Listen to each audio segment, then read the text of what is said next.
Good evening. Is my microphone working? Can you hear me? Like the pastor said when the microphone wasn't working, he said, "I think this thing isn't working." And the people said, "And also with you." Anyway, we welcome you on behalf of Christ the King Lutheran Church, home of solar panels and pollinary gardens and community gardens. And tonight, I'm happy to announce that tonight's event is sponsored by our Care for Creation team here at Christ the King. I wonder, some of you are here. Stand, Christ the King. And I see some of you already from the Synod Care of Creation team. Some of you are here.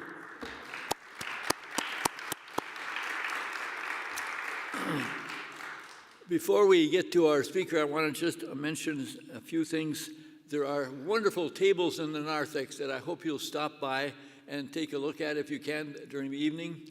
We have a place where people can sign up if you're interested in getting involved in one of the teams, or if you need more information, look for the sign-up tables in the narthex. Then we have refreshments. I hope that many of you, all of you will stop and have some wonderful refreshments. We have vegetables and crackers and cheese and pita bread. So please stop for that. And then, and also during the evening, there will be a time for questions. So Catherine Harrison, there she is. She's the chair of our local Care for Creation team. She'll be out to give you the microphone so you can speak clearly into the microphone, hold it way up to your mouth. So we're very happy for that. Let me just briefly, and then we'll have a prayer, but I want to briefly introduce our speaker for tonight. Tammy Walhof, H-O-F, I have to pronounce that. Tammy is currently the director of Lutheran Advocacy, Minnesota. She's very active. In fact, you were at the legislature today, weren't you, doing something? She's very active with the state legislature. She enjoys bird watching, hiking. She has lived throughout Latin America and been to 5 African countries where she learned a great deal about the impact of our action on others. That's a great area of her interest. Tammy and her brother, who is a forester, went to Iceland to better understand the impact of climate change on our Arctic regions. Tammy also has several decades of advocacy with Bread for the World and Lutheran Advocacy. She is a graduate of Dordt College, History, Political Science, Secondary Education, and Binghamton University in New York State, where she has public policy, analysis, and administrative degree. Very well-based woman. I have come to just love being with Tammy. I'm on the Synod Care of Creation working group with her, and every month when we have our meetings, she brings in current stuff that's coming before our legislature. She also follows the national legislation and so forth. She's a very helpful person, and I hope you'll feel free to ask her questions tonight. I do hope that when the questions come open that somebody will raise their hand and really challenge her. She has so many things to do, and I know it's going to be hard for you to pare down all the things you want to tell us tonight, especially about COP28, that amazing international climate conference that she was one of 3 people from the ELCA to attend. There were 6, some of them were online, but 3 of you were there live. And that was an amazing experience. So before she starts, let's begin with a prayer. Lord God, we thank you for the wonderful creation that we have been given by you. We also know that your creation is groaning and hurting in so many ways. And we are here to do something about it, to learn about it and do something about it and spread the word that care for creation, care of creation is our great mission in life at this point now. Oh Lord, bless us tonight as we listen to each other and feel the presence of your Spirit as we work together to care for this creation that you have given us. In Jesus' name we pray. Amen. And so now let's welcome Tammy.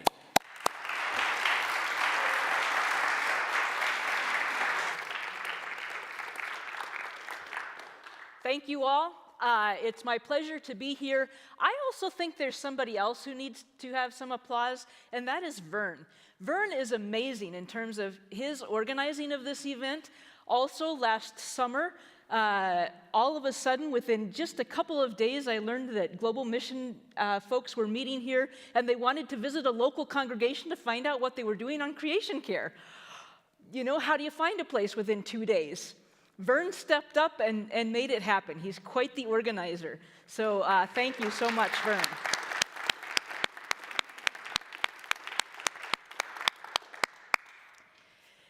Even before I jump into some biblical grounding, I would love to share with you some videos of some folks that I met in Dubai. And actually, upstairs there, I can't see anything on the monitor. But if you would like to start the first two videos, greetings to you from some people from elsewhere who I met at the Faith Pavilion. One of whom is one of the Lutheran World Federation youth delegation, and another was a young man, journalist from India. So, is that going to happen? All right. If not, then let's just, oh.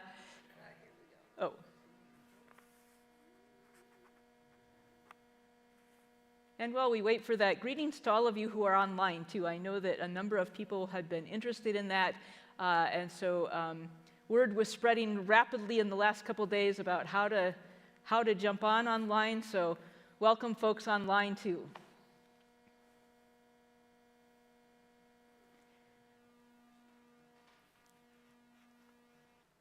All right.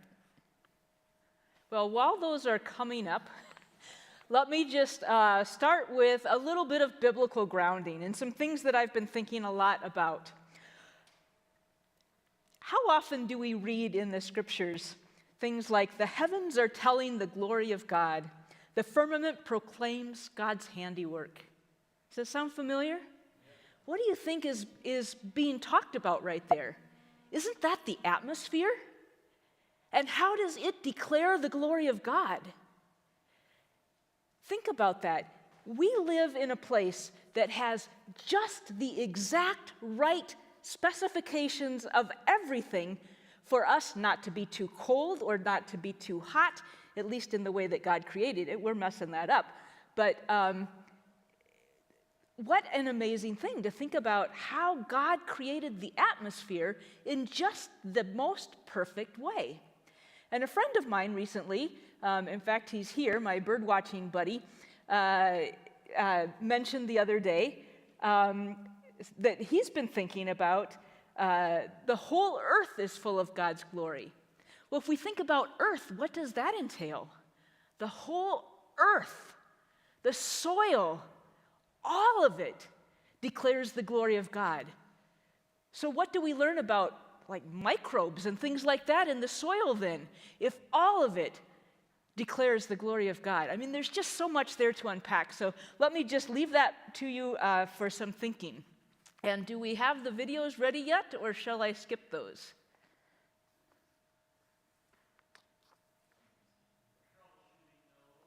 Okay. Or if not the videos, we could just jump right into some of the other things. So first of all, let me get a sense of where people are at. How many of you are really familiar with how climate change happens? Okay, so pretty much everybody. Is there anybody who wants me to do a little bit of explanation of how it is that it happens, how it is that it works, or are we all good on that? Anybody? Don't feel bashful. Okay, we got a couple people. Yeah. All right, so we'll do that as soon as we get our slides. So let's just skip the videos and move straight to the slides.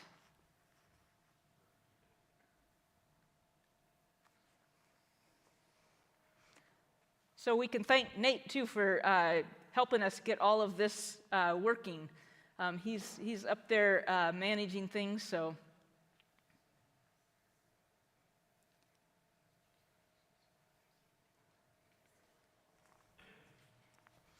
Well, if we don't have those,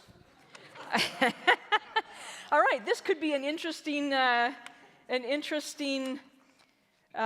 presentation if I don't have any of the like 60-some slides that I have. So, so let's just jump into some climate change basics. And Nate, if you would like to put up the picture of the atmosphere with the sun shining through. Yeah, I'm working on it, Tammy. Okay. All right, well, let me do a brief explanation. So, we've got the sun shining down, and we've got this atmosphere, which is like a blanket over us.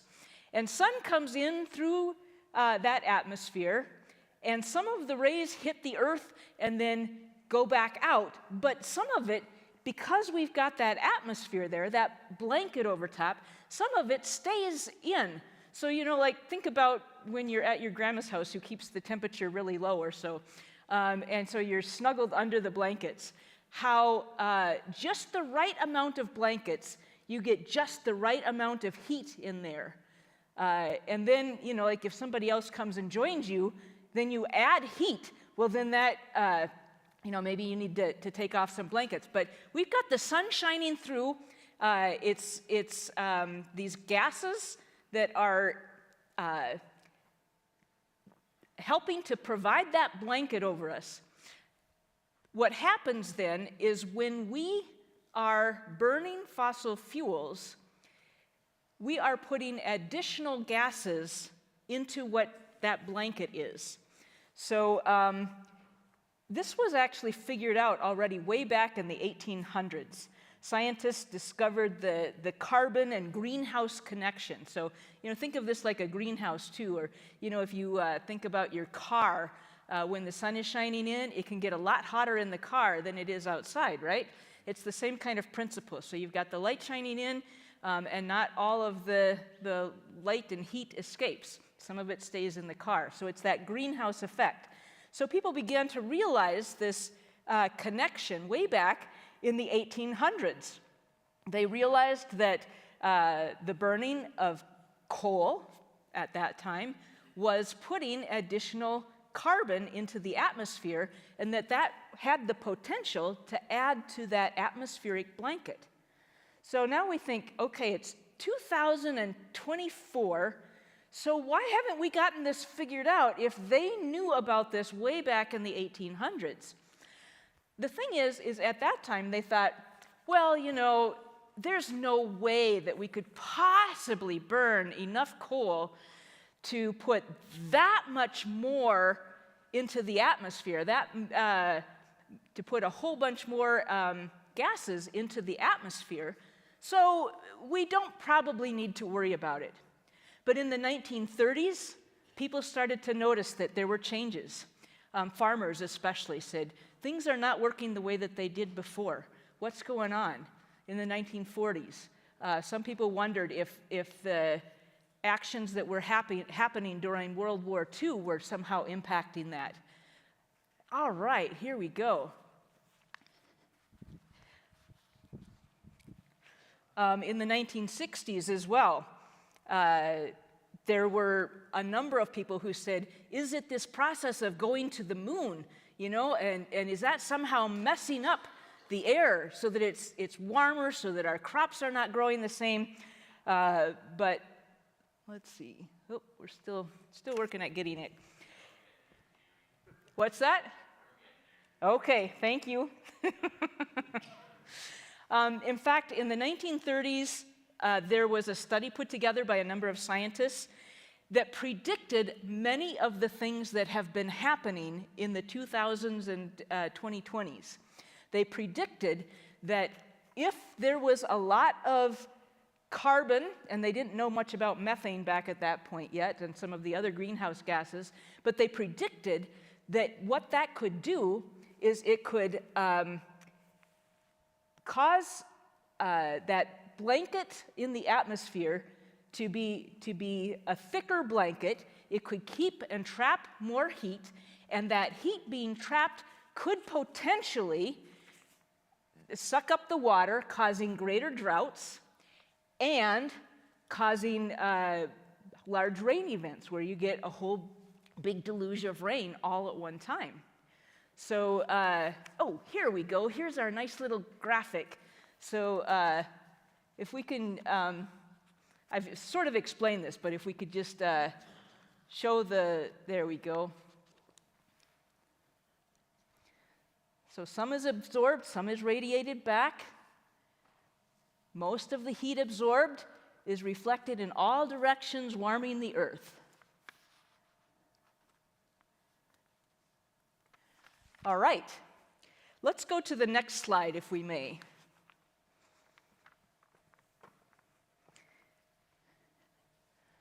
All right, so here we've got the change in the temperatures. So you'll see the change in temperatures going from low to high. And let's, is my mouse working here? How do I get to the next? Maybe I just need to tell you to go to the next slide. Let's go to the next slide. This shows the different types of gases in the atmosphere and the types of gases that we were putting in. So you notice, starting in 1850, and it's around the 1930s and 40s that it started going up a lot more, right? And it has continued to go up ever since. Next slide.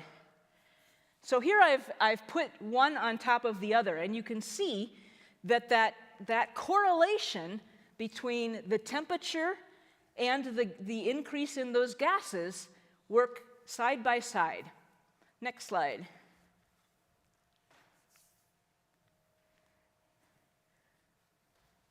So here's some of the gases: coal, oil, or these are the things that we're burning that are causing the gases. When we burn coal, when we burn oil, when we burn gas, in the creation of cement, in the flaring of natural gas, and other industries, we are creating those gases that then add to that blanket. Let's do the next slide. Let's skip that. Let's just keep going. If you want ever to find every single graph that you would ever imagine wanting, and a whole bunch beyond what you would be interested in, this site, Our World in Data, has everything. Next slide. Can we do the, yeah, thank you. Nate's getting his workout tonight because I thought I was going to be able to push all these buttons. So there you see, between 1884 to 2022, the change in temperatures across the earth.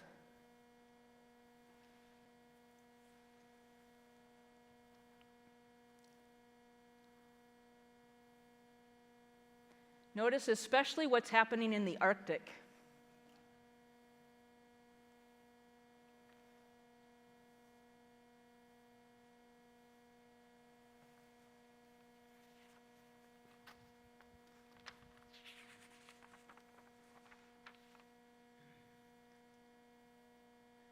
I wish that this was just a little faster.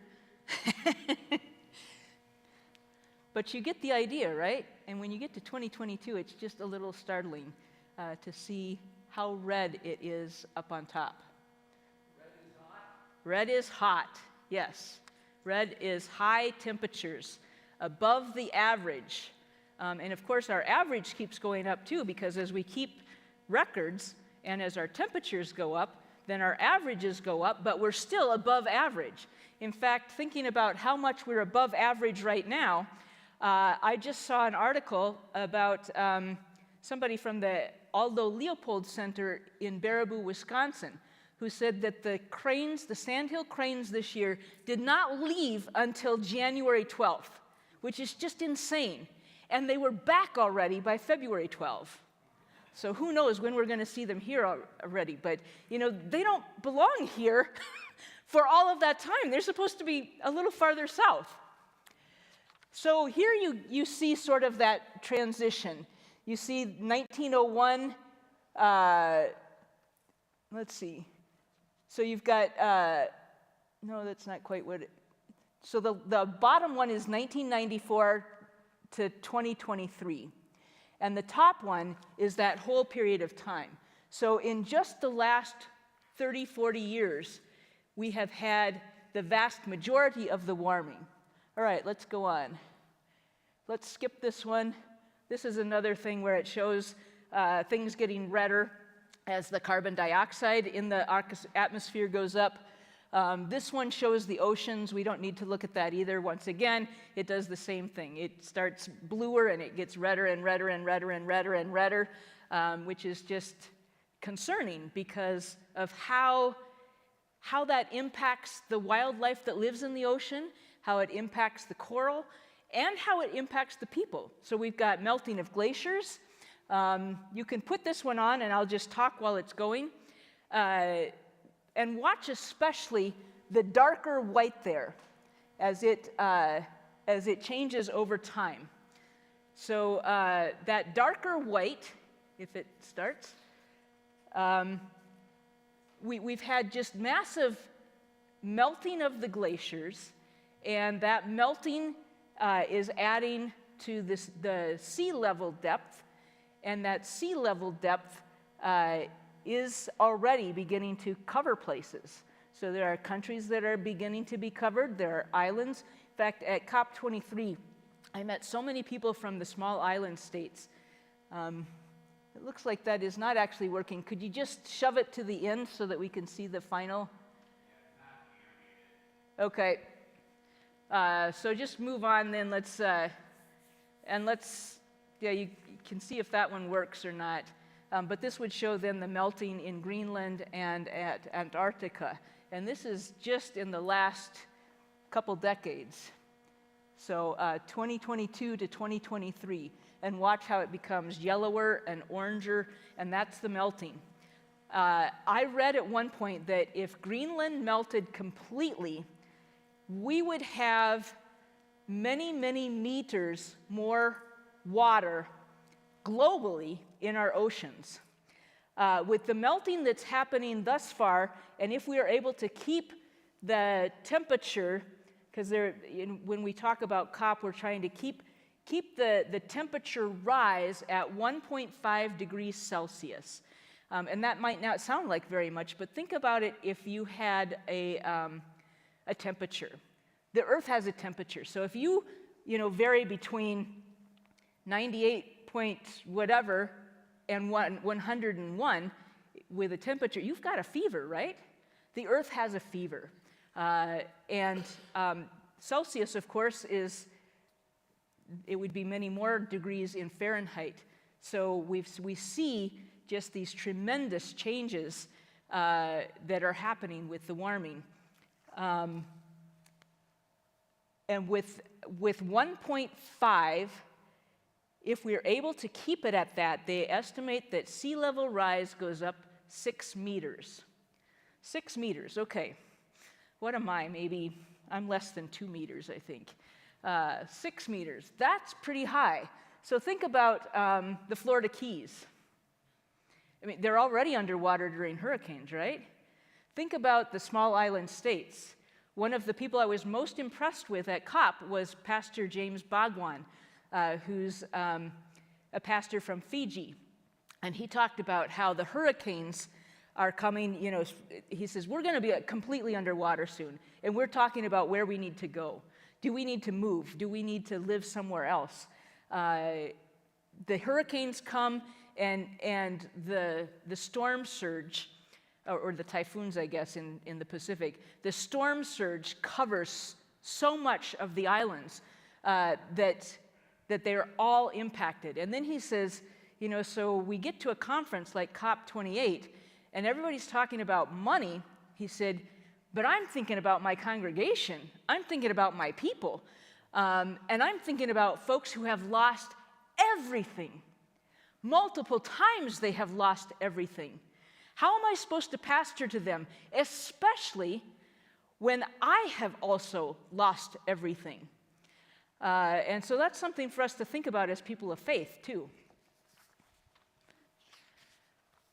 So we see how much melting there has been, and that continues. Like I said, 1.5 means 6 meters. So think about what that means with 2.5 or 2.9, which is the trajectory that we're on. Just think about how much more melting, how much higher the seas will be, and how that impacts real people. All right, let's move on. Skip that.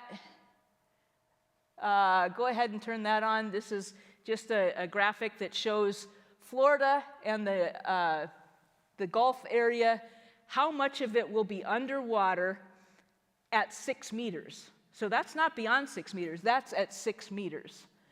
Miami already has the problem that they regularly, not even when there's a storm, but they regularly have water coming into the streets. It's challenging. All right, let's move on. Next slide. So COP28 in Dubai. Let's just go through some of these slides. Dubai is, I said to my folks when I got there, it's a very glitzy place. Some people said, well, it's very westernized. But I thought, okay, if Minnesotans are thinking westernized, this isn't what we're thinking of. So let's move to the next one. The view outside my hotel room, let's move on. This is the metro that they have, very, very modern metro, high rises. If you see in that top picture how bad the air quality is, that was one thing that plagued us throughout COP, was that really, really poor air quality. Next slide. And this is the venue that we were at for COP28. Now, maybe I should back up just a little bit to explain COP28, because when I told my folks that I was going to COP28 in Dubai, my mom said, well, what do you have to do with law enforcement? Nothing. COP28 stands for Conference of Parties. So the parties are the different countries. And 28 means this is the 28th one that we've had. So it started some years ago, and we've been working towards negotiations and agreements and so on. Kyoto was a big year. The Paris agreements were a big year. And we just keep meeting and trying to figure out where and how to go forward. The challenge, however, is that it's a consensus-driven process. That's not true of everything at the United Nations. But this was demanded by some of the oil-producing states, that everything needs to be consensus. So when you're looking at agreements on certain things that are talking about phasing out of fossil fuels, you're going to have some countries that are going to say no. And then you end up with the lowest common denominator, and you've got the small island states that are saying, how are we supposed to live if you're not willing to change this? Consensus means everybody has to agree. Everybody has to agree, yeah. So you get 198 countries together, and 197 say they want to do one thing, although it's not 197, it's probably more like 2/3 to 3/4 say, well, let's go this far. And then the rest say, no, because that's going to impact us, or no, we don't really think it's going to be that bad, or, so, yeah, consensus really changes how things work there, even in terms of where they meet. So, for instance, they were meeting in Dubai this year, and the United Arab Emirates is a petrol-producing country. Last year, they were in Egypt. What kind of a country is Egypt? Petrol or oil-producing country, right? Next year, they're going to be in Azerbaijan. What kind of a country is that one? So you'd think, at first when I got there, I'm like, man, we need to start doing some advocacy to the United Nations, the staff there, and tell them, stop bringing this thing to petrol-producing countries, except they're not the ones deciding. They went through all kinds of countries looking at which ones could possibly host. So it's supposed to be Eastern Europe's turn next year, and they kept saying no. Well, who said no? Russia said no. Russia said no to nearly every Eastern European country, and then finally when they said, well, what about Azerbaijan? It's sort of in that area. And then Russia said, okay. So that process of consensus is really something that holds us back. And it's something I think that as people of faith, we need to pray for. We need to pray for changes of hearts in people worldwide so that they can recognize the challenges that this problem is causing for people elsewhere. If I look back, well, let's go on here. This is as you walk in the venue, there's sort of the welcome area, and actually what you can't see here are the security lines. So the security lines on some days were, like to those doors over there, winding back and forth so that you can't even see that there's a line, and then going probably about 2 blocks that way. How many attendees?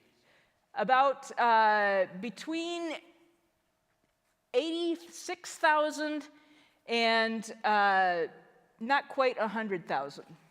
The biggest group of people ever at COP. Now, one of the other challenges that you have there is countries used to bring their negotiators, right? Those were the main people that they brought. Maybe they'd bring a few other people as staff. And then there was space for observers, faith observers, non-governmental organization observers, so that we can watch the process and make sure that there's transparency, so that we can put some pressure on at different points along the way, so that we can meet with some of those folks. But as that, lost my train of thought there for a sec. Sorry. It's all oil people now. Yeah, it's all oil people. Yeah, that's so. Well, let's just skip that. The support people and the observers, and you were going on saying there's many people that are. Yeah, many people that are there. Oh, where I was going with this was of this almost 100,000 people. There were fewer observers allowed this year than ever before, even though there were more participants. So who are the other participants? Well, the countries brought their delegations, but there was also something called country overflow. So some countries brought a couple hundred people, as their country overflow. And in some cases, it was like, oh, the ambassador's wife wants to go so that she can go to the beach while or somebody's going. But the challenge is when you get into the negotiation room, there was one day that I was, most of the time we did not get into the negotiation rooms, which was disappointing and frustrating. But there was one day that we were trying to get in, and they finally let us in. And even though there were 100 open chairs, we could not sit in those, because that was for country overflow. We could only sit in the chairs designated for observers, and there were 9 of them. So it was all of the country, like the country representative up in front, 100 or so empty chairs. Well, not all of them were empty. Maybe there were half a dozen people in those chairs. And then all of the observer chairs were full, and there were people outside waiting and hoping to be able to get in. And that's the way it went a lot of the time. So how do you make a difference in a situation like that? It's challenging, right? We were part of faith organizations or faith groups. So one of the groups was an ecumenical group, and we met every morning and every evening for strategy and planning and, how are we going to manage things? In those meetings, different times, there were a couple of people who were able to get into those negotiations because they were also country overflow as people of faith, that their country said, well, just go as overflow for us, or non-governmental organizations, that the country flags them as just, well, yeah, it's important that you're there. Let's just make you country overflow instead of observer.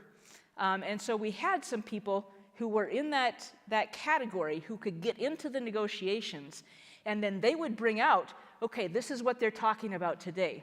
And I'll get back to that later when we're talking about mitigation, because some of the issues that came up were pretty disconcerting. All right, I'm getting the note that it's almost time for me to get to another part. Let's move quickly through some pictures here. So that's the venue. Let's skip that video. We've got two zones, a green zone and a blue zone. So the green zone is one part of this thing that's fenced off, where the Emiratis could go, or people who are visiting from other countries, activists and so on. They could be in that section, but they could not be in the blue zone unless you were an observer, a country overflow person, or a delegate themselves. And I had the blue badge, so I got to go in the blue zone. This is just a little bit of the faith perspective. The first day we were there, we were heading to a church for what's called the Talanoa Dialogue, where we had the opportunity to actually talk about some things and impact what was going to happen. Our input got sent to some other places where it was said, okay, people of faith, this is what they've said in their dialogue that they want to see happen. This is some of the directions. These are some of the things they're concerned about. Let's go to the next slide. And so we were in this church doing this, and that was really empowering, that we got to have a say and that we got to be able to speak to people, or that our voices at least were heard in written form at a later point, and our concerns were heard. Now, you saw that church there on the previous picture, and the Hindu temple and the mosque. There are mosques about as plentiful there as Lutheran churches in Minnesota. In one section of Dubai, there were churches. I counted, I think, 3 or 4 of them, and a humongous Hindu temple. And they were sort of blocked off in that area. So when we told the cab driver, as we're leaving the blue zone, oh, we're going to this church, he's like, a church, okay. And we're like, we didn't even tell you which church yet. He's off driving, we're like, does he know where he's going? He doesn't know what church we're going to. And then we get to Church Road, and then he says, okay, which church was it? And they're all there, like, so that was an interesting experience too. Let's move on. In the first days, there were a lot of really high-level government people. Let's move on. So John Kerry, you saw John Kerry almost got run over by his little car at one point, so I definitely got beeped and had to jump out of the way. And then, with all these government leaders, there was one day I was looking, and there was this whole crowd, and people were trying to stand on the flower boxes, like, what's going on? And I asked a guy who was standing there trying to keep people back, I said, what's happening? And he said, I have no idea. I have no idea. But people were trying to crowd in, get closer, so people were going around to this corner, they had their cameras up. I was like, I wonder what's going on. So I stood by this yellow cordon line that was quite a ways away and tried to see and tried to, zoom my camera in. Before you knew it, there was President Macron, and I was shaking his hand. So, at any rate, you run into all kinds of people there, and they're just all around, though, of course, these high-level leaders also have a lot of security around them. Let's go on to the next. There were some days that were focused on health. There was a day that was focused on gender justice. Hillary Clinton played a big role in the Gender Justice Day. Let's go on. And I mentioned the impact of oil in this COP. So I mentioned 2,500 lobbyists. How is there a spot at a table with a microphone for OPEC? I do not understand that. Why is it that in one of the buildings there are pavilions, like we had a faith pavilion, there are pavilions for OPEC and the oil-producing states, and they took up about a third of a floor of this building. Okay, lots of influence there. The presidency of COP was he is an oil executive, And he actually said at a couple different times, he was trying to do it quietly or subtly, that he didn't want things to go too far in the direction of cutting back fossil fuels. And in fact, it came out in the newspaper just as we were arriving in Dubai that he was trying to make oil deals, and the government was trying to make oil deals with leaders of all these countries that were coming for COP28. Yeah, shake your heads. That's not a good thing. The Faith Pavilion, let me just say that was a really neat place. Lots of really good people that we met. At COP, you've got the negotiations, you've got side events, and you've got some networking opportunities. At the Faith Pavilion, there were a lot of side events and a lot of really interesting things. I've got video of a whole bunch of stuff. If anybody knows how to help me clean it up and use it better, I'm game for that. This man is the vice chair of the IPCC. The IPCC is the Intergovernmental Panel on Climate Change. I'm about 2 pages behind. Anyway, they put together a report, an annual report every year that talks about where we're at. And it's, the last several years, it's been really startling to say, what they're saying, and they're coming out with stronger and more dire warnings every year. Anyway, he's the vice chair. And in the process of talking with him, we were with the Lutheran Federation delegation, and it turns out that the head of that delegation knows him personally. They're both from Latin America, and so it was really neat that we could have that opportunity. One of the questions asked was, what gives you hope? He looked at me, he looked at Christine, who was there from our national office, and he said, you're from the United States, right? And there were delegates from all around the world. And we said, yeah. He's like, it's the subnational level that's making the change. It's the state governments and the local governments that are really living into the Paris Agreement goals. He said, we're not seeing that much progress at the national level. It's a slow process. These countries make sometimes some commitments, but do they follow through on them? Not always. But where we're seeing the changes are at the local levels. And I take that back as, this is my job at the local level. And on my table back there, you'll see some of the wins last year. Some of those things were things that had been worked on for 20 years, 25 years. You have to open the page to find out the climate wins. But there were so many things that happened last year. In Minnesota, we are a leader nationwide now in terms of testing out things, and a leader in terms of movement towards renewable energy. We are well beyond, we had the goal in 2007 of 25% renewable energy by 2025. We hit that in 2018, I think, and we are well beyond that now. And now we've got a goal of being completely renewable by 2040. The challenge is that renewable, while it's clean, doesn't always do as much as needs to be done with all of those emissions or the emissions that are already in the air. All right, global stock take. Every 5 years, there's supposed to be sort of a taking stock of where things are. This year was a global stock take. How are things going? Several countries said last year, well, it might not be as bad as we think, so let's just wait until next year to see what the global stock take shows us. They were shocked by how bad things are when it came to that global stock take. Let's skip that video. The faith group had the opportunity to participate in stock take discussions.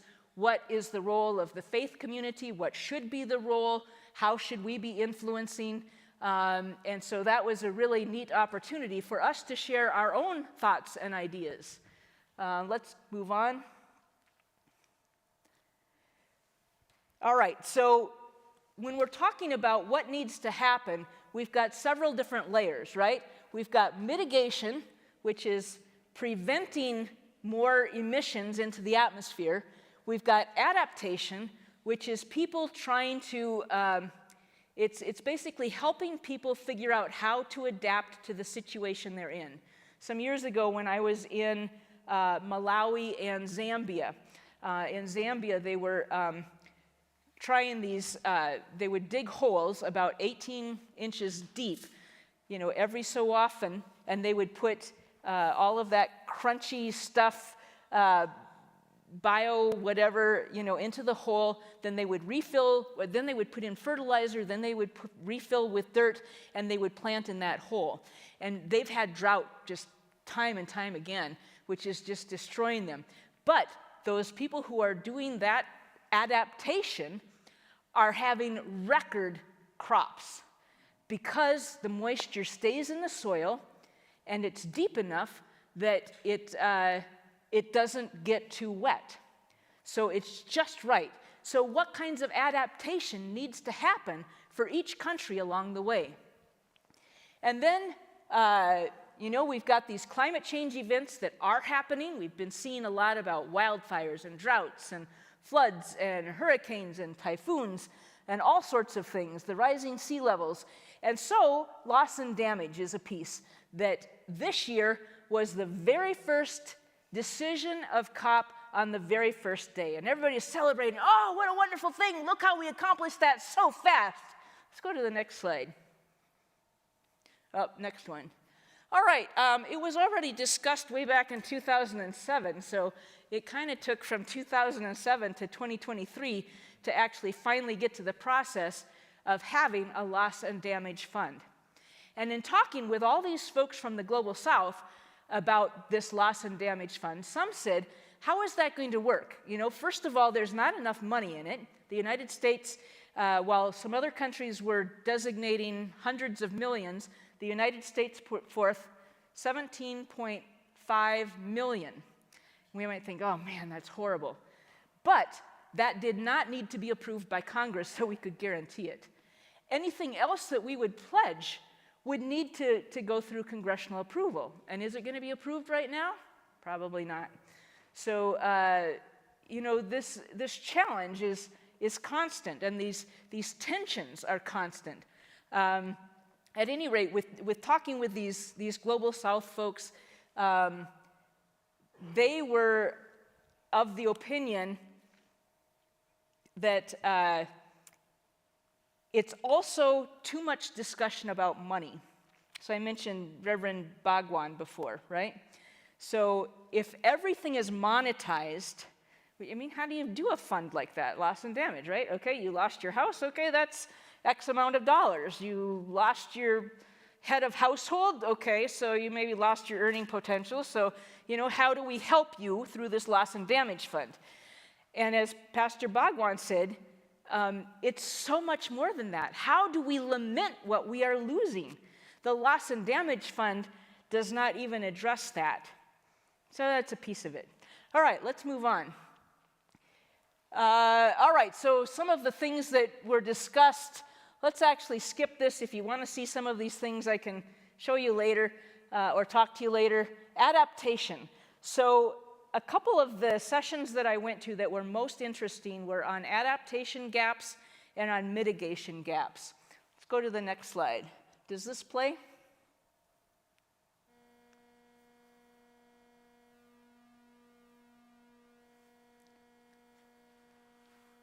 There you see that warming.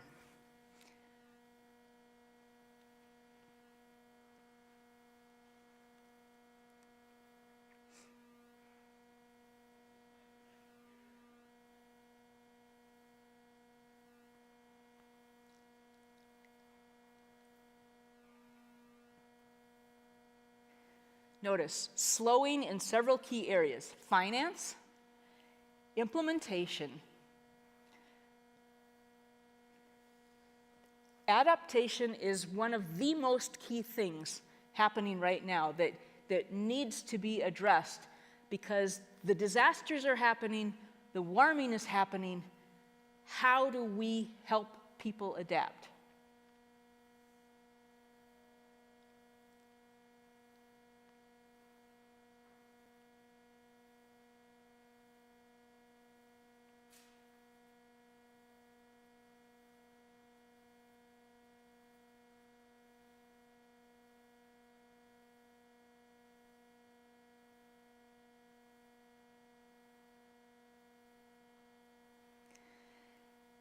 So one of the things that was happening at COP when they were talking about adaptation is the amount of money that's needed.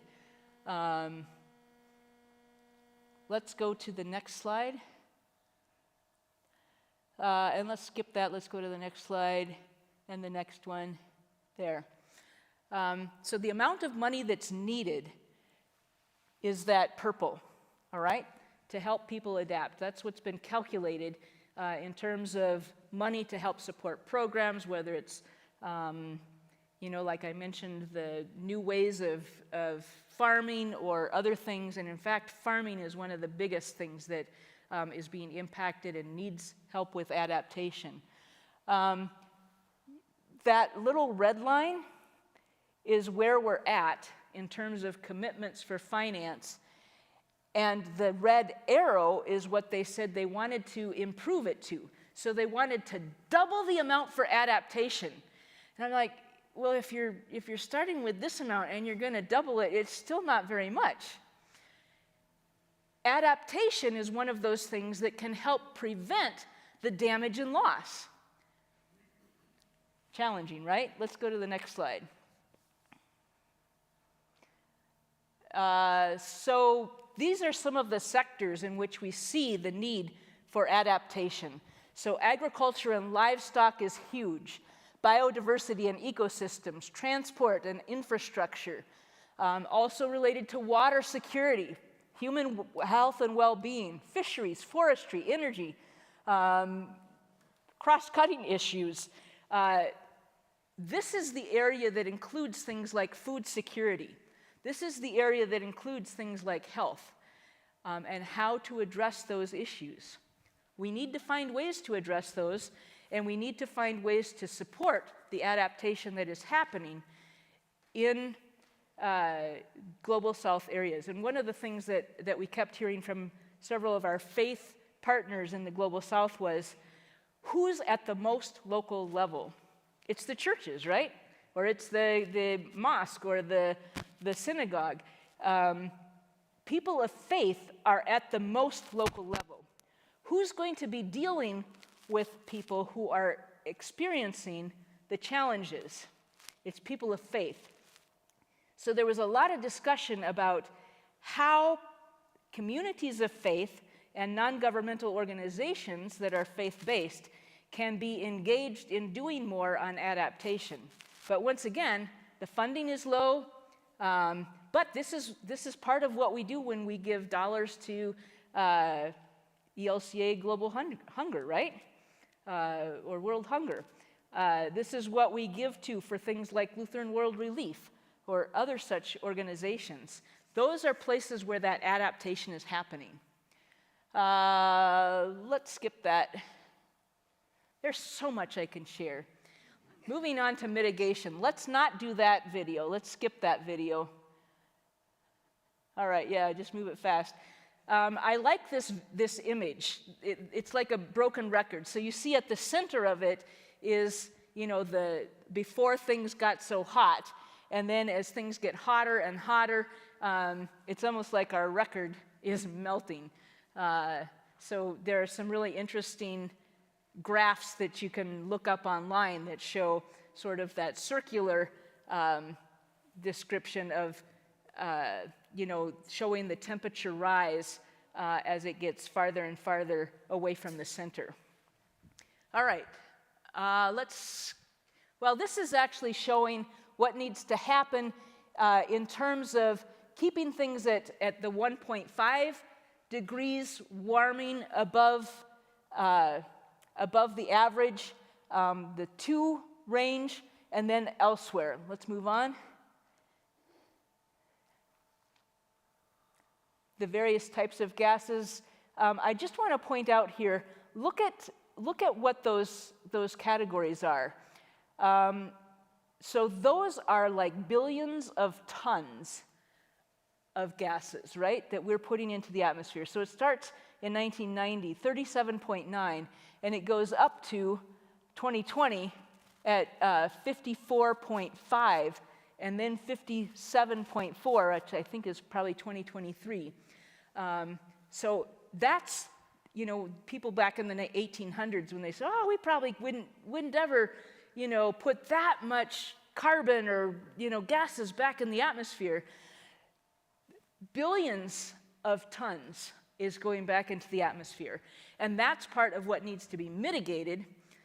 We need to address the things that are causing the emissions, and we need to find ways to get the emissions out of the atmosphere, sequester them, and we'll get to some carbon capture and storage here in a minute. All right, let's skip that. Skip that. Skip that. That's another one of those with the different models of how to keep things at a certain level. All right, this is showing at different levels. So present, 1.1 degrees Celsius increase. Actually, I think we're farther than that. Then it says 1.5. The third category is 2, and the fourth category is 4. Prior to the COP meetings, we were on a trajectory for between 5 and 7 degrees increase Celsius. So the fact that we've been talking now in the last several years about keeping it at 1.5, although we're on the path of really 2.8, 2.9, 3.0, is improvement. But now, what sorts of things happen? So you've got your 10-year event, so your droughts, it maybe happens once between 1850 and 1900, once every 10 years. As the warming gets higher, then it's 1.7 times every 10 years. Then it's 2 times every 10 years. By the time you get to the end, it's 4.1 times every 10 years. If you recall some of the floods that have been happening in the Midwest, especially Iowa, they've been talking about, these are supposed to be 100-year floods, and we've been getting them, like we've had 4 of them in 20 years. So that's the kind of thing that's happening. Then you've got like the 50-year events, the 100-year events, and how much more probability those are that they will happen. So if we look at heat temperatures, extremes over land, it's going to be like 40 times higher if we get to the 4 degrees of warming. That's a lot. And people die every time we end up with those really, really hot things. Watch your time a little bit. Yep. We're in an hour now, and I'm wondering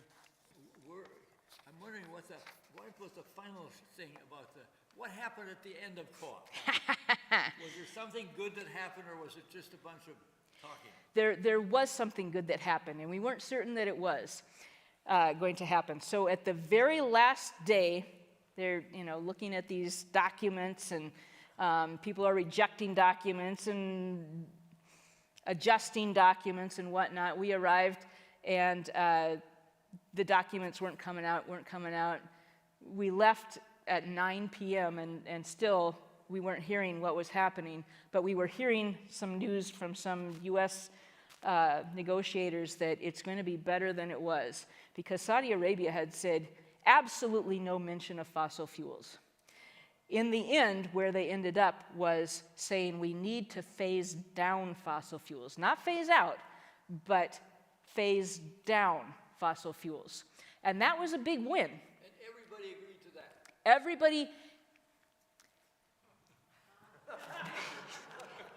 Everybody in the room agreed to that, and the small island nations were still in the hallway trying to figure out how to respond to the latest draft, because they didn't think it went far enough. And so all of a sudden, Mr. Oil Executive COP presidency guys gaveling the end of things, okay, we've got this, everybody agrees, boom, we're done.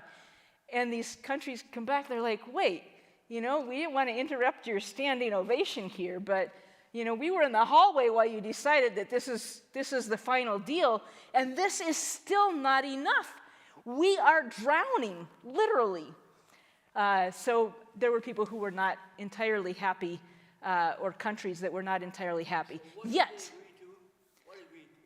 a phase down of fossil fuels. What kind of phase down? That's the challenge. The devil is in the details. And so we would love to see really specific things, but it doesn't give a lot of real specifics. The Paris Agreement goals do have things that need to happen. And like I said, where things are happening is at the local level. And countries are slow to act. They're coming along, depending on the country. Some countries aren't, Russia's not. But countries are generally coming along. But even that phase down to even mention fossil fuels, this is the first time in 28 years that fossil fuels have even been mentioned in an agreement. Wow. Yeah, so that's a win. Now, when we look at this whole thing, we can say, wow, is this really even worth it? Are we making any progress? Yes, we are making progress. It doesn't seem like we're making progress very fast, and it's going too slow. It needs to speed up. But progress is being made. And I find hope in several places. I find hope in the faith participation and the faith leaders who are sharing and talking about things. I find hope in the work that is happening at subnational levels, so like our state government, our city governments, and the organizations that are doing that work. Churches, yes. I find hope in the renewable energy. This is another piece from the COP. They agreed to triple renewable energy in the next how many years? Everybody, worldwide, yeah. But what does that mean for mineral extraction? For lithium, for batteries, for instance, although there are now sodium-ion batteries and other types of batteries that could be really, really helpful. What does it mean for some other things? Well, one of the things that we have the opportunity to do, and there's an action alert out there, we can mine the electronic waste. So instead of mining things in poor countries or in Northeast Minnesota, in fact, there are folks in Northeast Minnesota who are saying, can we get these recycling businesses here, because there's $2.8 billion that could be a boon for Northeast Minnesota if they could put those businesses there. And we have the opportunity to make that difference. Turning in our electronics. Yes, because at present, only a small fraction is actually collected. The bill that was passed in 2007, the end of session was a month before the first iPhone came out. So if you imagine how they were defining e-waste at that time, it just doesn't cover things. And Rachel, we were talking about, well, how old were different people in 2007 when this was happening? Second grade. Second grade, all right. So all right, where else do I find hope? We didn't talk about this yet, but in peat bogs, Minnesota has more peat bogs than any other place in the lower 48 states. They are not being cared for well, but if they are well cared for, they can absorb 30% more emissions out of the atmosphere, or gases out of the atmosphere, than other sorts of ways to sequester. That's one thing that we could do in Minnesota, so we need to think about this for the future. And things like Lutheran World Federation's youth delegation really give me hope. You know that one person who was in the youth delegation a few years ago is now one of the negotiators from his African country, because he had the experience through Lutheran World Federation. He understood the COP process, and now he's a negotiator. Exciting stuff. So while there's stuff to be concerned about, there's still hope, there's still exciting stuff.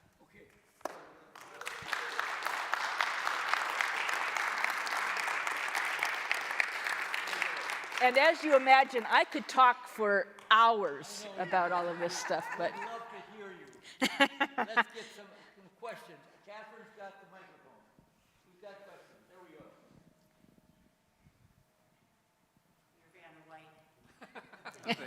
Thank you. Tammy, you were sent as a representative for ELCA. In coming back, have you had to do... Okay. And speak up a little bit. have you had to make any debriefing or any reports to the ELCA, and do you have any sense of how their response is to what happened at COP28? Yeah. I would say that's one of those things that the ELCA could do a little better. So we had a briefing, but it was one of these things where on Zoom, we invited people nationwide, and we had an hour amongst 6 of us to share, a tiny amount of stuff. In terms of leadership at the ELCA, we have not had the opportunity to sit down with folks. I have had the opportunity to talk with my supervisor, and she's trying to decide, like, how much money do we put into sending people to something like COP?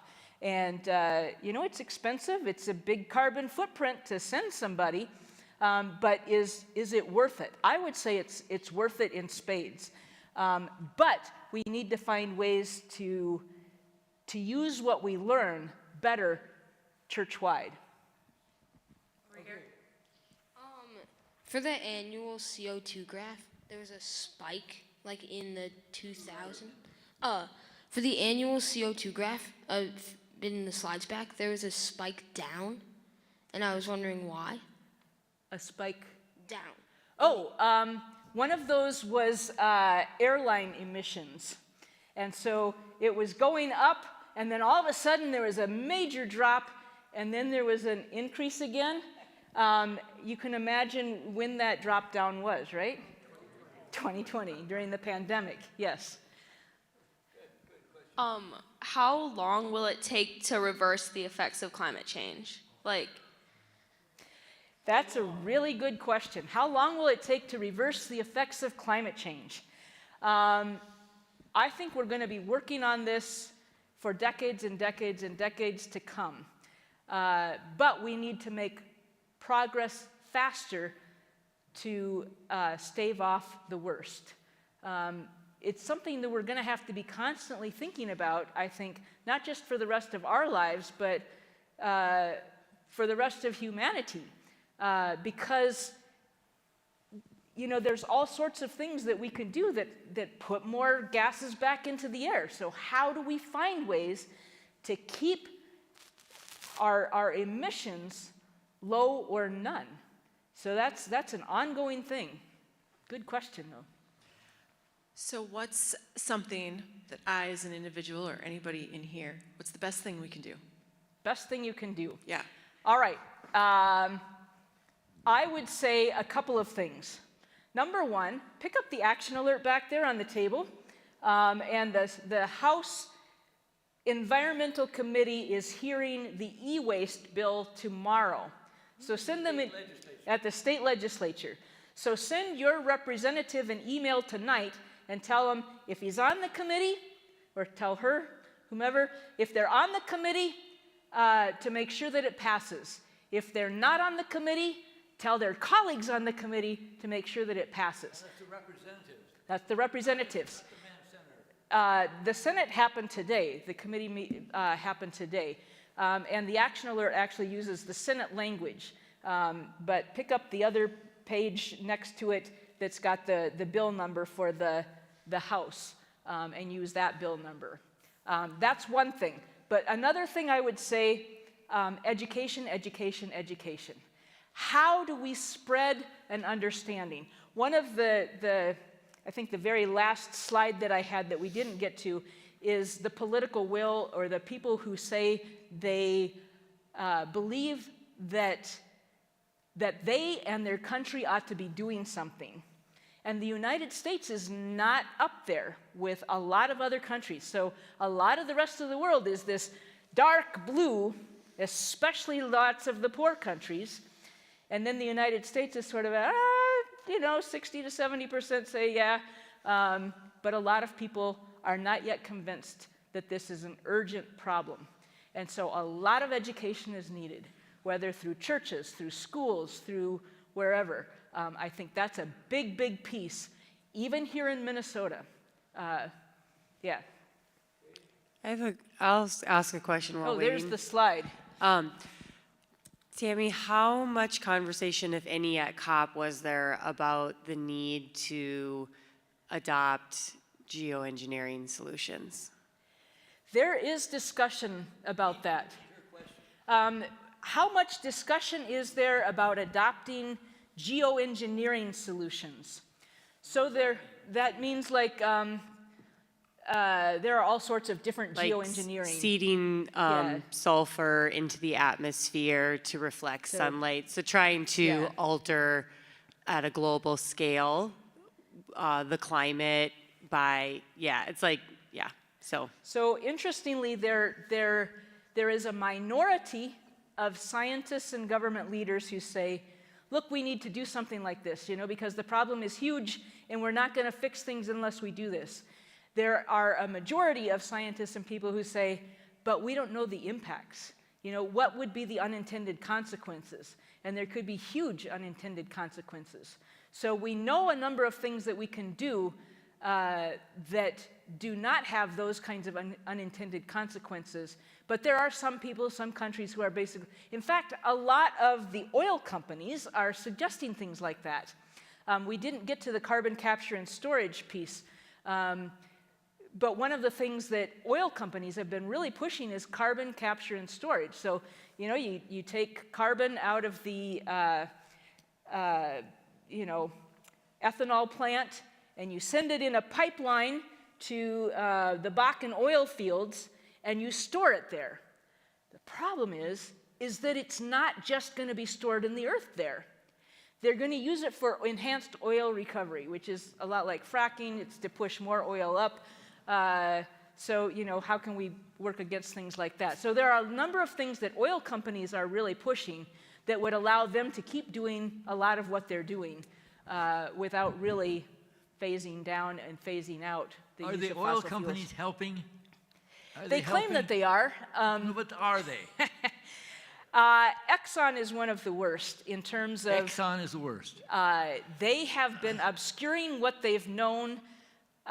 We knew that they were obscuring it from the 1970s and 80s, but now it's come out that they knew what was happening way back like in the 1940s and 50s.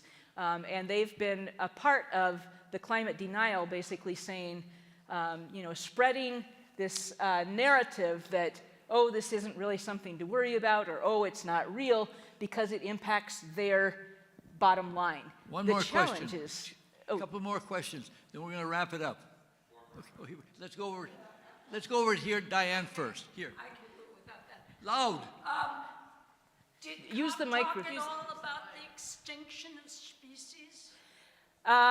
There were, yes. So if you can imagine with between 86,000 and 100,000 people there, how many different meetings and forums and sessions and so on were going on.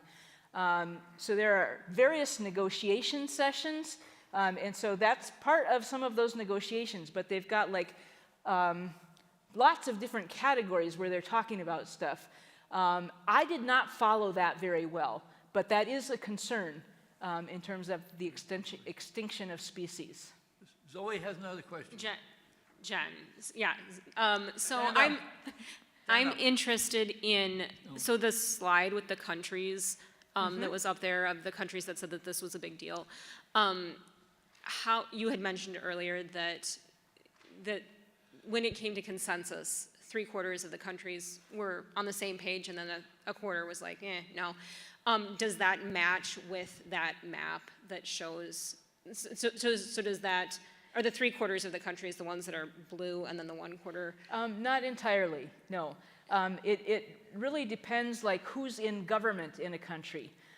So for instance, the Biden administration is trying to do quite a bit and is doing a lot more than what would be recognized by the level of people saying what needs to happen in our country. And then there are some countries where the majority of people are saying, we need to do all this stuff, and they've got a government that's slow-walking things. So it doesn't all, completely correlate. Couple more questions. Ralph? You have another one?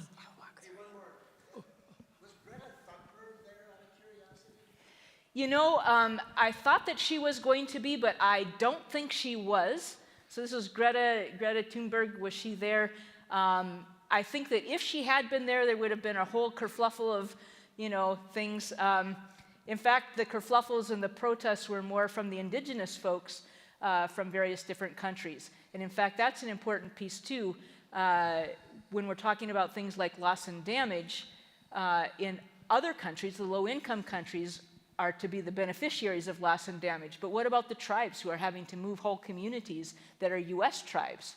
They do not benefit because they are from a high-income country. Ralph? I'd like to know, has there been any large-scale modeling of the losses caused by climate change? Floods, famine, hurricanes, etc., migration, versus the cost of changing over to getting away from fossil fuels? Yes, and that was part of this taking stock or global stock take, measuring the things that have been happening and really putting it in front of negotiators and saying, look where we are. This is not what you were hoping for. Look where we are. So there's a lot of that. There's a lot of modeling that says, on this path, this is how much more is going to happen. But there's a lot of research about what is happening and what's causing it. So we have a lot of the information. It's just that it's not always being used as it needs to be.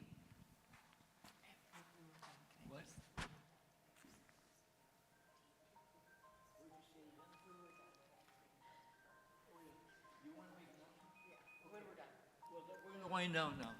I think my wife is calling me, but I'm going to ignore it right now. I think we I got tell you, about, we're going to get ready to 8 wind minutes down more? here, but you want to make an announcement. Yeah, sorry, that was not the smoothest. Well, I guess I just want to say, one, are there any other questions? No? Okay.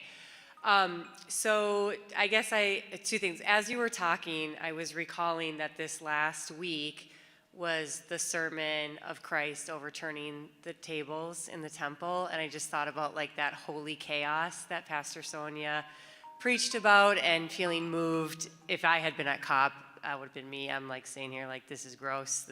So I appreciate the spaces where you found hope, but like just kind of trying to take in that like spirit of Jesus creating some holy chaos, because we really do have to have transformational and revolutionary change on this topic. So on that note, our Care for Creation team is meeting March 27th is our next meeting. We are really looking to grow this team. We're in a transition of the chair role. I'm stepping down and out for a while, but the good work is continuing. So we're looking for a new chair. We're looking for new members. And I think a great opportunity, you talked about the sub-national level.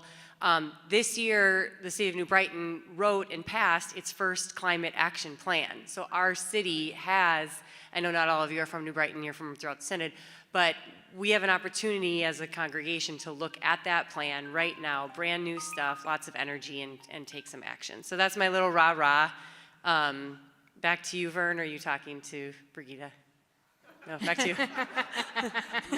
Thank you so much. If I may comment on the Jesus turning over the tables, some videos that I was not able to show, and that apparently there's too much background noise anyway, but one of them is a theology student from Norway.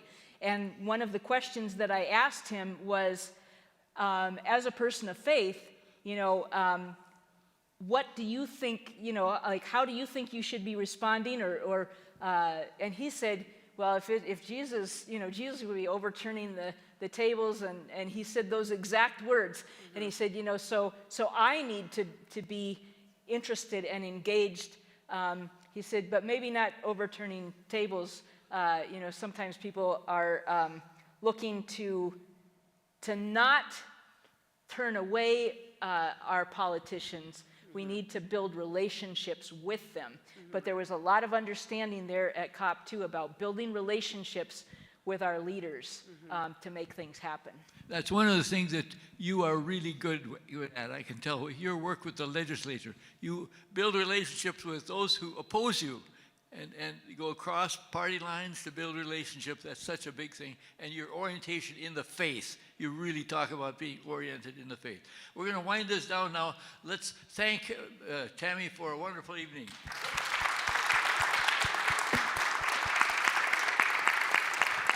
And let's thank Vern for organizing this. He's an amazing guy. So please stop at the tables and please eat some of our food. Thank you.